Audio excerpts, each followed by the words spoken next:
Welcome to the Inside EcoDevo podcast, where we highlight economic development happening in the state of Missouri. I'm your host, Eric Thurman, with the Missouri Department of Economic Development. We're continuing our coverage of the recent National Security Crossroads event. This episode covers economic and workforce development as core goals to any defense ecosystem and how those concepts help bridge the gaps between federal and private industry sectors, as well as introduce skilled workers to high-paying jobs. The panelists you'll hear from include Alan Cobb, President and CEO of the Kansas Chamber of Commerce, Jill McCarthy with the Kansas City Area Development Council, David Skrzypiec, Vice President of Business Attraction at Greater St. Louis, Inc., and Kent Glasscock with the Flint Hills Regional Council. The moderator for this discussion is Charlie Perham with the Matrix Design Group. Let's listen in. My name is Charlie Perham. I am a Senior Vice President at Matrix. I work with Sal and the team. I had the privilege of working on this project these last 10 months. I've actually had the privilege, when I first joined Matrix 10 years ago, after I retired from the Air Force, working for the Flint Hills Regional Council was my very first job that I was a PM on, and I learned a ton. I got to meet General Wiggins at that time, and we've continued to grow our team and be able to help a lot of defense communities across the country. So it's a pleasure to be here. Whenever I am facilitating a panel, I realize that they're not going to remember what I say. Hopefully you're going to remember what the panelists say. So I'm going to give you a little bit of interesting history of the day. So it was today, 22 years ago, that the United States went into Iraq. I asked a couple of my fellow veterans where they were 22 years ago, and our retired Marine Colonel Mike from the last panel was there, going into action. General Wiggins, there, sending folks deep into Iraq in command. And so for any of our fellow veterans that have been serving over these last 25 years in either Iraq or Afghanistan or putting yourselves in harm's way, thank you. And to the future veterans out there in uniform, thank you all for what you do as well. It's super fun for me to be here at the World War I Museum. Sal mentioned a little bit of the history of Kansas City and having such a deep well to draw from in the architecture, engineering, construction industry. Both Sal and I have a shared history of being a national president for the Society of American Military Engineers, which, if you're unaware, that's about a 25,000 person organization that started in 1919, after World War I, because the president, after having so few engineers in a uniform, and then we had to stand up an army, and we had so many engineers that were brought into service and civilians that were brought into service, the President of the United States said, we do not want to lose the collaboration between industry and government. And so they formed that organization 105 years ago, and it has endured. And it makes me think of the similar path that the National Security Crossroads is on and the importance that it can play as a collaboration platform. Whether it was the academic panel that was up here and you hear about all their individual programs, I think of that as a Venn diagram. And they are overlapping in so many areas, but NSC can offer this collaboration platform to help them all raise their game. And I think we're going to hear similar discussions here in the Workforce and Economic Development panel. Attracting talent to this area helps the industry, it helps the installations, it helps academia, all of it is related. And so that is why I enjoy coming here this morning. All right, we're gonna jump right into our first panelist. We have Alan Cobb, the now 8 years President and CEO of the Kansas Chamber. The defense industry, or security, however, I don't have a great word for it. It is very important to the economy of the state of Kansas and also to the history and the social fabric. First of all, you have the three bases, of course, Fort Leavenworth, McConnell, and Fort Riley, and the impact of the payroll and the things those bases buy. And for me at the Kansas Chamber, we're a member-based organization. We want to do everything we can to support those institutions.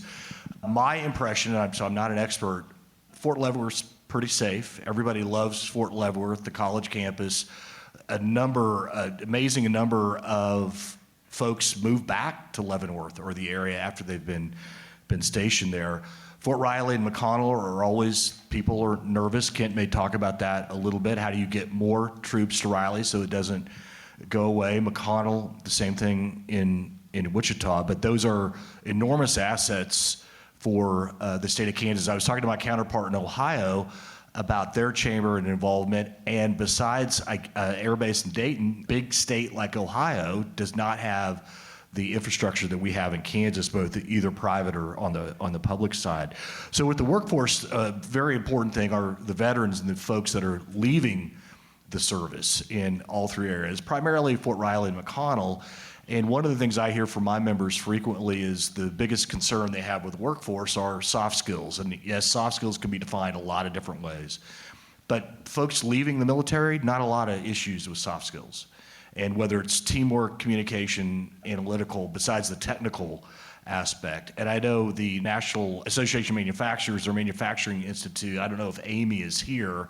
She's based in Kansas City. They have a program called Heroes Make America, and they just announced their expansion to McConnell, and their first program was at Fort Riley, and it's a cohort of 50 or 60 folks that are going to be leaving the Army, and the Army, to their credit, basically lets them learn how to transition to the private sector over 6 months. Everything from just different culture, resumes, financial aspects, good or bad, and so that's been a great thing, and there's an opportunity for Kansas employers to recruit those folks. And I know a number of Kansas employers put a lot of effort to keep those veterans in Kansas. I think, and I got this data from General Wiggins, wherever he is, 3,500 folks leave the service every year in Kansas. That's a lot. For a state of 3 million people, how do we keep those? And there's a lot of issues there. Some of them just want to go back home, wherever that may be. Some of it's cost of living, taxes, quality of life, those kinds of things, which are tough. But what can we do to keep those? And that gets into a bit of a policy issue. A lot of states don't tax income for retired military. Something to take a look at. I guess in a broad policy sense, sometimes I have some concerns. You start taking little bits of the taxpayer base out, and then you're not left with a lot. But that's something we should certainly take a look at. And one thing that we've done, so I'll move into the policy realm, at the request of the Department of Defense and some others, the Kansas Chamber and other organizations worked successfully to have the legislature pass some laws that allow occupational licensing reciprocity. And that's both for the service members, but also maybe more importantly, the trailing spouse. So that, and we focused on 4 this year, cosmetology, physical therapy, and I'm not remembering the other 2. They weren't doctors or lawyers, but they're important professions that make it easier in the transition to life at McConnell or at Riley, a lot easier for the spouse when they can much more quickly be able to practice with their profession. I missed Pierre's comments, that was earlier, correct? About the impact on Department of Defense research in Kansas. And a lot of that's at NIAR at Wichita State. And I guess I look at my role, what can we do from a kind of advocacy standpoint of looking at the other 2 primary research universities, which are KU and K-State. And Pittsburgh State has a lot of interesting things. How can we get more of those dollars to Kansas? And then the question I have to Wichita State, if you heard from Pierre, the number of dollars going to NIAR are incredible. Well, how do we keep some of that, or the spinoffs, et cetera? How do we keep that in Kansas? And it's not clear. A non-military related, I have the same question for MBAF at K-State. How do you keep that? How does it turn into private sector economic growth in the state? Aerospace is obviously a big part of the state's economy. Here I am in Kansas City. I have this conversation all the time with my friends from Johnson County and Wyandotte County. Oh, aerospace is just a Wichita deal. Well, Textron Aviation, which is Beechcraft and Cessna, 2 of the largest civilian aircraft companies in the world, and they both have a big military presence because they both provide trainers for the Air Force, Navy, and Marines. Their biggest, Textron Aviation, 2 of their biggest suppliers are Guess, Garmin, and Honeywell.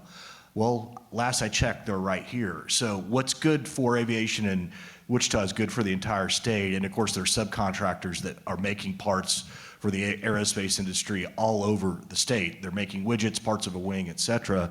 Obviously, there's the big news with Spirit being reacquired by Boeing. I think that's a good thing. It provides some stability. Boeing, as we all know, yes, we fly a lot of 737s, but also a big defense contractor, and Textron is getting more and more into it. And I do find it interesting that sometimes we don't know all of the defense money being spent in Wichita because some of it can't be reported, or at least that's what the folks at Textron, Spirit, now Boeing, tell me. So it is what the Department of Defense does, and I'm not even touching on the National Guard and the reserves.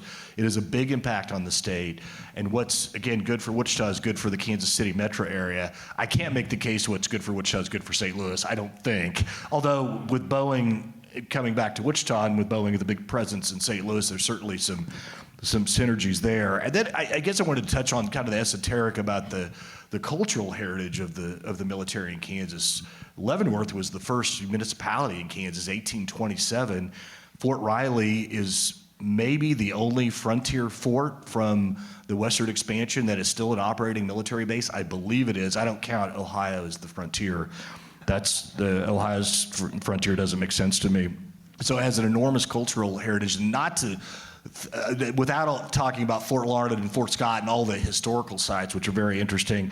And another thing about the culture, we have an awful lot of legislators that are military that were stationed at Fort Riley, or particularly Fort Leavenworth. Our current majority leader in the House is a retired colonel who was in Leavenworth. We have a colonel that's the chair of the elections committee, Pat Proctor, and Chris Croft is the majority leader. So it has a really big importance. I don't think either one of those folks would be in Kansas but for Fort Leavenworth. And frequently we have retired military that represent the Manhattan and Fort Riley area. So I think those are important parts. So at the Chamber, we look at the broad scope of the impact and kind of we're tag along with, tell us how we can be of help. General Wiggins will tell me, well, if we could get a press release or something from the Chamber, it'll help. And inside the Capitol building, I think we have been a big help, particularly on the occupational licensing thing, which sounds boring, but it's real, and it makes a big difference. So I'll pass.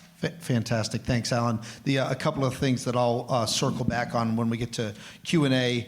The administration today announced that they're going to be cutting the DoD workforce 5 to 8%. I'll be interested to hear about what the region is doing to posture to be in receiver status for some of that talent that's going to be coming out of the federal workforce, particularly in the DoD. And then your comment about the military-friendly policy. NSC certainly will be able to help champion those things and help uncover some seams and gaps in the existing policies and areas where your competitors are getting after that. All right, we're going to go to our next panelist, Jill. Jill does business recruitment for the KC-ADC. As Michael mentioned, we went on 42 separate engagements last summer when we went around, and I can easily say engaging with KC-ADC and Jill was my favorite engagement of the day. It was because of her positive attitude, and then as I was reading her bio, getting ready for this, the fact that she's a two-time top 50 economic developer nationally and a lover of dogs and the outdoors. Now I know why I enjoyed spending a day with you. So Jill, look forward to hearing your comments. So Jill has been involved with NSC for a long time, so she's going to offer a little bit of perspective on the history and then share her perspective in her current role.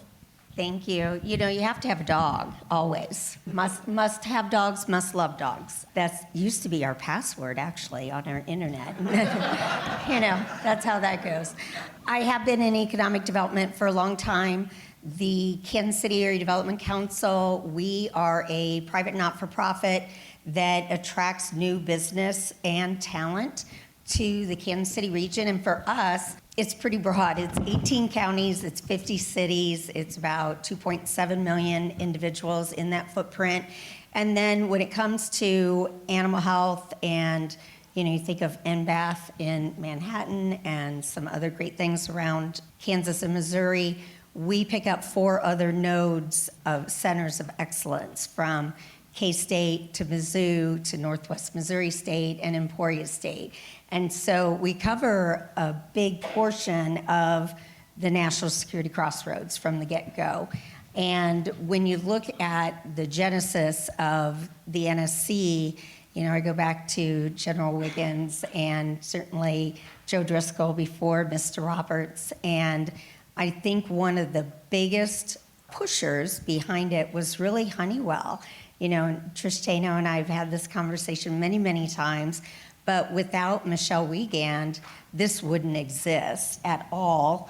When she left Honeywell, I think there was a big faltering around who are we, what are we doing, how do we move it forward, how do we make it more robust and more impactful than it has been in the past.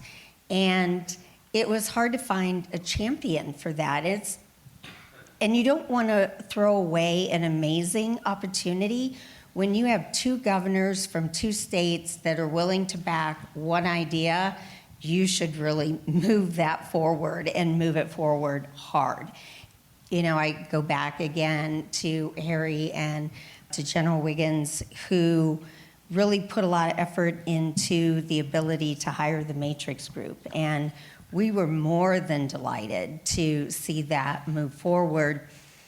At KCADC, we built the original website. We did a lot of the research around what are the assets in both states? How do we move it forward? How do we keep it going? But we didn't have manpower. And I think that's why we're here today. How do we go from what is this wonderful collaboration, but how do we monetize it? How do we build mission?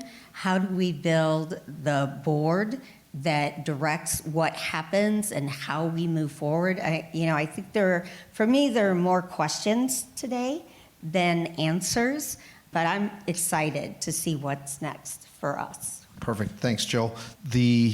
Who will be the champion certainly is the big question of the day. I imagine that most of you, the enthusiasm is building throughout the day, and I think by the end, everybody's going to walk out saying, yes, this needs to be continued. This needs to become an annual event. There need to be events like the very first question about championing small businesses, getting everyone collaborating across this entire spectrum. And so folks need to be thinking about that. Where's the best champion going to reside and things like that. All right, our next panelist is Jill's counterpart from St. Louis, Dave Skrzypiec. Am I saying it right? Absolutely, you nailed it. All right, I nailed it. Very good. I was practicing in the back.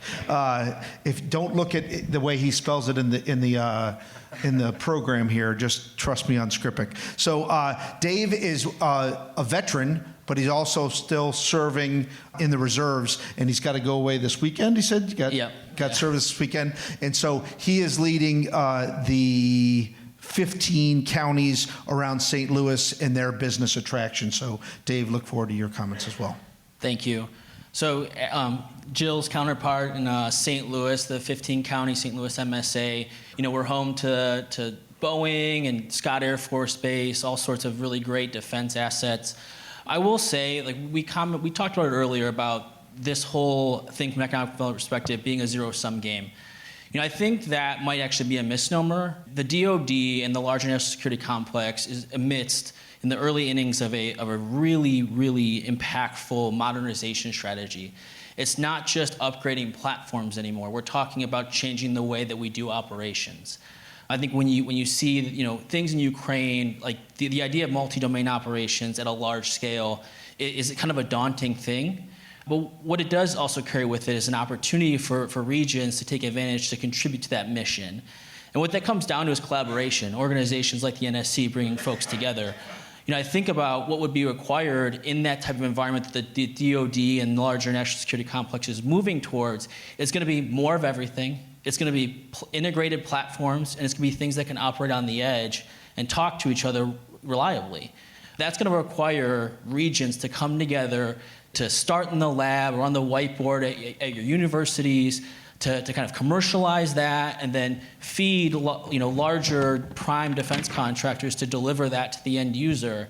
That in itself is just an opportunity. But what it's going to come down to is collaborating. It's going to come down to having someone here who's going to convene folks together so that demand signals can be clearly articulated to the private sector. For organizations like GSL or KCADC to advocate on behalf of those use cases, to deliver a workforce to that regard.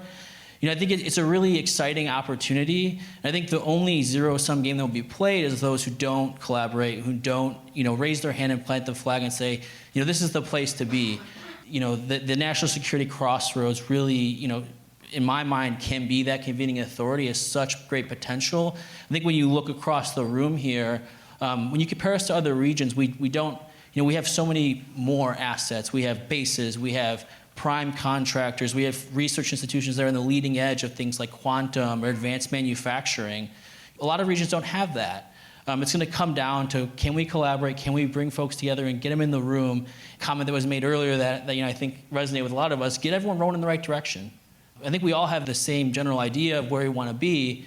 It's going to be about having that open mindset of collaborating and rowing in the same direction, acknowledging that just like the warfighter on the ground, there's a mission. Right? And we can put our differences aside, collaborate, and move on to the objective.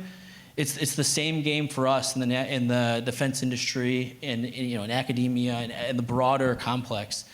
Let's put differences aside and let's move on to the objective together.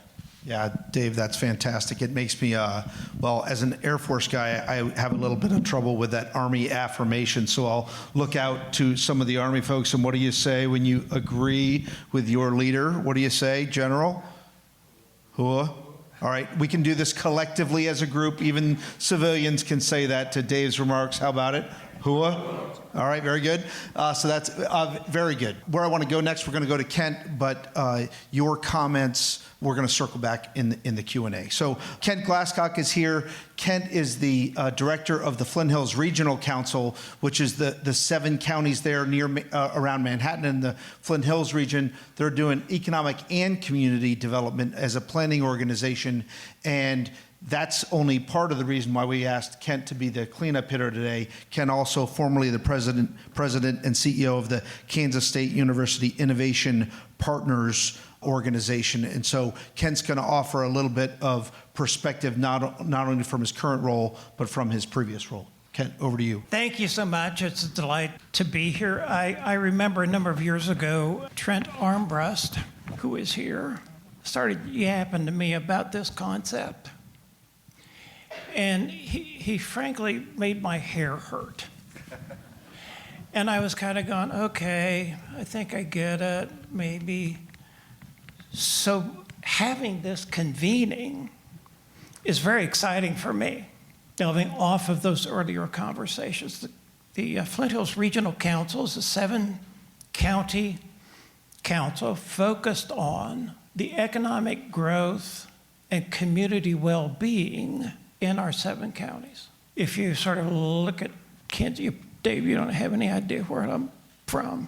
So it's Junction City, Manhattan, Wamego, along I-70, and 4 counties to the south. Our region has 2 defense areas of focus. One is Fort Riley, home of the Big Red One, 15,000 soldiers, 18,000 family members, and 5,000 civil servants.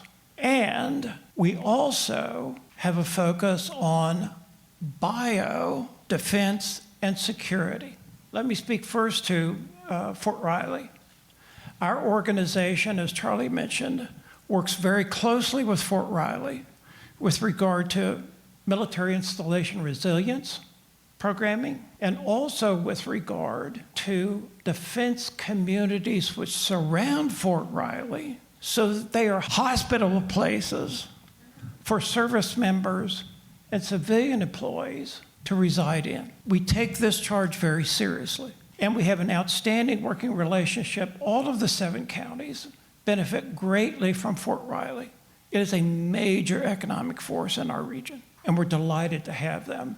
And we have since, I think, 1854, so it's been a while. The biodefense component of our region is also very significant. Manhattan, Kansas State University is home to the National Agro Biodefense Facility, NBAF, a $1.25 billion high containment research facility for animal health. Kansas State University and NBAF Manhattan is one of 4 places in the world that has biosecurity level 2, 3, 3ag, and 4, NBAF being biosecurity level 4. It is a major concentration. One of the things I think to underscore how strong we are, Kansas is, in this realm, going through the NBAF process, and we started it in 2006, as I recall. Bill Duncan, I was on the first. Bill. Yep, Dr. Bill. I was on the first phone call, and it opened, commissioned, about 2 years ago. That is a very long time. And what we learned after Manhattan was selected was that had Congress not placed in that legislation that no single state, when they went down to 5, could have more than 1 finalist. What we learned afterward was, had Congress not placed that restriction, Kansas would have had 2 of the top 5. We did one in Manhattan on the K-State campus. We also did one at Leavenworth, Fort Leavenworth.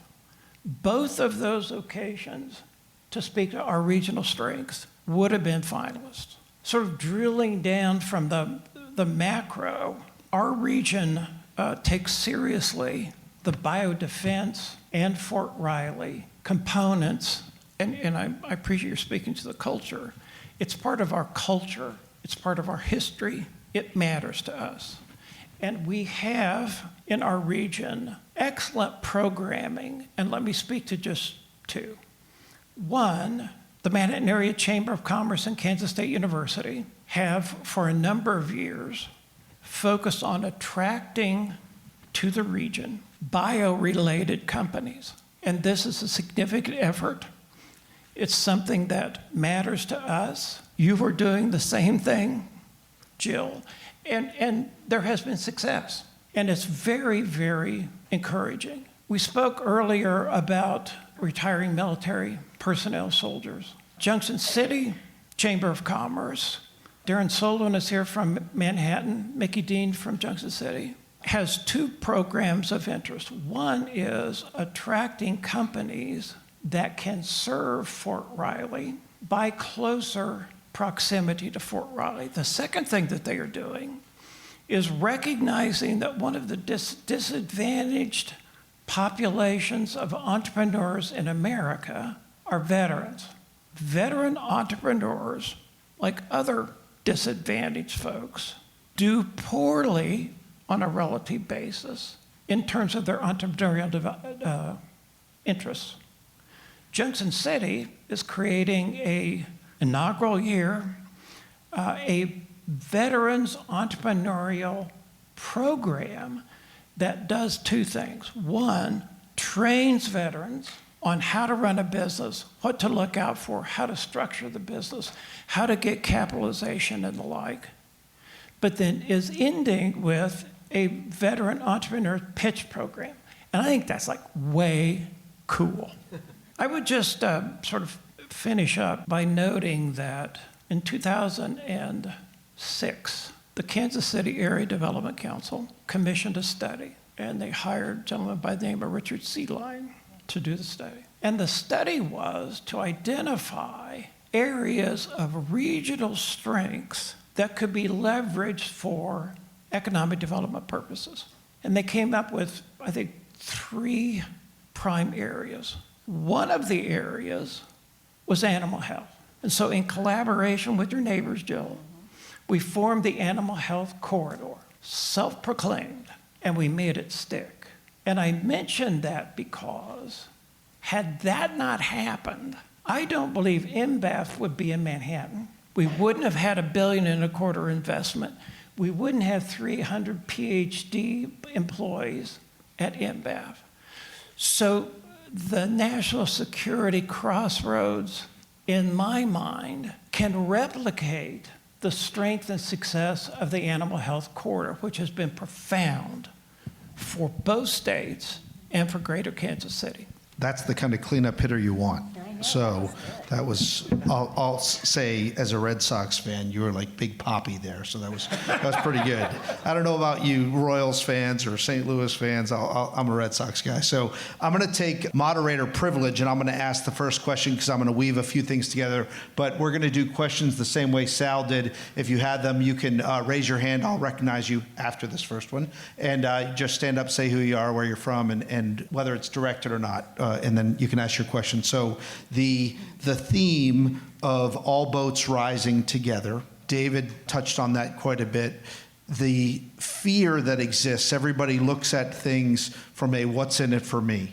And there is competition in the world. And then maybe there are some that still have some hesitancy in the competition between Kansas and Missouri. So my question for the panel is about how do you ensure collaboration where you have an executive director where an organization is most concerned about sharing credit and not taking credit for something. And so I think back to some of the quotes from earlier, Harry saying, there is no ceiling to this. Dr. Caruso saying, we have all of the stars, we just have to align them. And then I don't often disagree with 3 stars, but General Wiggins says, we don't need to be worried about military friendliness. Yes, you're in a good position there, but I would worry about it because your competition's worrying about it and they're trying to pass you guys. You're in a good position now, but you want to stay ahead of the game. And so through those lenses, how do you ensure an organization that will share credit and not take credit? You all are in charge of large organizations. How have you done it successfully? Anyone want to start? I guess I could start. It's a good challenge, and it's a tough thing to answer. The 2 economic development folks, because you're both in bi-state areas, are going to have some good perspectives. There has to be some trust, and I guess in my role where we have kind of Kansas is no more or less parochial than any other state, less so than Missouri, I think, because of St. Louis, Kansas City, we don't quite have that dynamic, but it has to be trust, and almost you need the first project that goes to a particular place. This is not defense related, but if anybody has driven on I-70 through Topeka, you have that very weird hairpin curve on I-70. My thought is, without being too critical of any road engineers, they kind of threw that together 40 years ago. Well, how do you just get through Topeka? Well, the 4 chambers in the area all came together. That was the first project, and they had the Emporia, Lawrence, and Manhattan chambers had to be confident that they trust Topeka, that Topeka isn't going to come advocate for their thing. So that small potatoes compared to this, but to me it would be trust. On the political side, I think our delegations get along. I think that's important. One thing I forgot to mention was just the thanks I think Kansas has for Senator Moran. Sometimes you wonder what a senator can do besides just vote. Senator Moran is the poster child for it and doesn't take credit, and mentioned the Spirit and Boeing thing. He was one of the first folks to talk about Spirit's defense work and how do we get that to stay in Wichita when a U.S. Senator on his committee says something that makes a lot of difference. But I think it could be part of the coordination or collaboration would be on the political side when we're talking about DOD funding. But I don't know what else to say other than trust, and you both would have great experiences in how that works or doesn't work. Yeah, I would. I mean, great points. I think to add on that would be one, representation. So like having people from everywhere across the region with a seat at the table is what we find is especially helpful in St. Louis, so people can have their voices be heard. I also go back to the idea of the complexity of what's before us in terms of a single platform isn't just a single platform anymore. It's a platform of many platforms. We talked earlier about bringing things back in-house and within the region and kind of leveraging not just our prime movers, but our small suppliers as well. And I think using that as kind of a North Star, saying, hey, this region might have landed this big project for this big thing, but how do we as an organization not rest on our laurels with that and say, how can we advocate for that prime contractor to also use smaller contractors across the region to fill those other addendum components that are going into these big platforms? Like, I think that we have to think of it in terms of a long game like that as well, is that yes, big projects are great, but each big project has additional opportunities off of it if we as an organization are advocating for our industry partners to leverage those smaller companies in region to kind of fulfill that mission. I'd agree with that. And really, the National Security Crossroads has already been part of that rising tide lifts all boats. And, you touched on not having the ego where I need to take credit. Everybody should be able to take credit. It is a collaborative effort. And I think something that in the economic development world, you're used to facilitating and putting the right people at the table. And so part of that comes with trust. Some of it comes with being a stakeholder and having, do you have a dog in the hunt?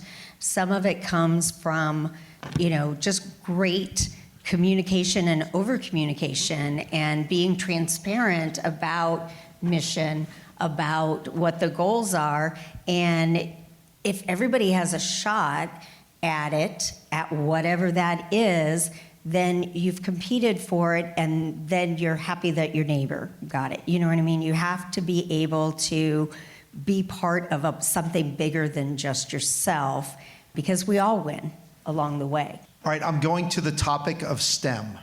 So we had our academic panel. There's certainly strength in the region.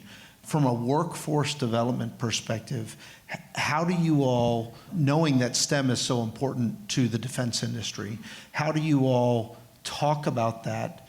And then if there's any specific examples of what I want to call women in STEM, certainly women are progressing in their catching up. They're on par or ahead in some specific STEM career fields, and a couple they're still lagging. But are there any specific things from a workforce development in STEM that you all are already collaborating with universities about, or gaps that you all see need to be filled? I can take that. I think we have a great example in St. Louis. It was mentioned before, the NGA's $1.5 billion investment in NGA West.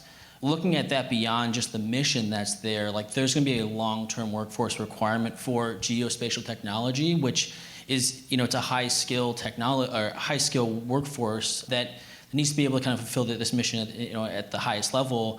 We're really looking at it from a collaboration perspective of not just universities, which are great, helping feed that talent pipeline, but also that high school level and even elementary school through programs like Gateway Global and other workforce development programs in St. Louis that are getting folks interested in STEM and geospatial specifically in early stages. I think our younger generation is becoming more and more tech literate as we continue to move through, and it's an opportunity for us to get them excited about it and be that pipeline into, whether it's the NGA for geospatial, whether it's Boeing for engineering, or Leonardo. We have so many great opportunities to kind of make sure we're connecting the dots, but I think that's what it really comes down to, organizations like us being able to see the problem at 30,000 feet and say, how can we connect these partners here to these industry partners here to ensure that pipeline remains strong.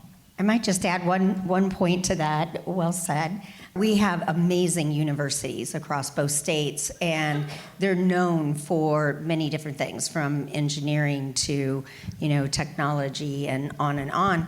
But we also have these incredible community colleges, and community colleges are very nimble, and they can turn on a dime and help an industry coming into our states and create a program within a couple of months and start putting people out with certifications, or, I think about farm techs and other options that are there at the community college level that, we like to take advantage of frequently. So we're always about put the right people at the table and make something happen. I'll mention a couple things. I'm looking at Kent to see how he would react to this being at K-State and in the region. It would seem to me, being not an academic person, that it's a great thing for Kansas that it's Rolla, right? Am I pronouncing that? University of Missouri Rolla, not Rolla. Every state has weird ways to pronounce their towns, and it's always funny to hear people pronounce them. Well, that's a good thing for the region, is it not? One of the best engineering schools in the country. And does K-State or Wichita State or KU look competitively? Probably in a certain way, but it's great to have again, I'm speaking as a Kansan. University of Missouri, 2.5 hours from the state line, producing a lot of engineers. That's a good thing. Probably the same for Missouri, where you've got two of the best aeronautical engineering programs in the country at Wichita State and at KU. And also to the technical colleges or at the universities that some do grant associate's degrees. I don't know what it's called, but it's like the 2 years. If you want to go on to become an engineer, you can, but you don't have to. Well, that's not everybody wants to do that. And one thing probably don't speak enough about are the private universities in both states. Benedictine in Atchison is starting an engineering program. I've talked to KU, K-State, and Wichita State. They're not very happy about it, but for my role as the president of the chamber, the more the merrier. And not everybody who wants to be an engineer wants to go to a big state school, and probably have been missing out on some engineers in Kansas because you may not want to go to those big universities. So it is certainly yes, the workforce and on the STEM side, I believe Wichita is the highest per capita engineer of a metro area in the country, mostly aeronautical. I don't know how that's good for the region. Intuitively, it says it's good. Now, Wichita folks don't want someone in St. Louis from Boeing stealing them, although they do, because now you're going to be people transferring back and forth between St. Louis and Wichita. For the next 30 years, we are all in a war for talent. The demographics of this country are such that the boomer cohort has retired or shortly will be retiring. The subsequent cohorts are much smaller. So in every endeavor, it's a war for talent, not just within our borders, but on a global basis. So I think two things. One, we need to ascertain what kind of job demands are going to be evident in our two states over the course of the next 20 years. And butt that up against our pipeline, our educational pipeline, anything beyond high school, and then fund the pipeline to match our workforce needs. That sounds simple, but the reality is, if you're in business or you're in government or you got a Dairy Queen, everybody is in this war. And we have to learn how to face it and deal with it effectively. Because the demographics in this country are going absolutely the wrong way. Great. Thank you so much. Please give my panelists a warm round of applause. That was the Economic and Workforce Development panel at the recent National Security Crossroads event. Stay tuned for the next episode, which will cover military installations in defense communities and the efforts to ensure that they both achieve their highest economic potentials. If you haven't already, be sure to subscribe to the Inside EcoDevo podcast so you can stay up to date on episodes just like this one. Thanks for listening.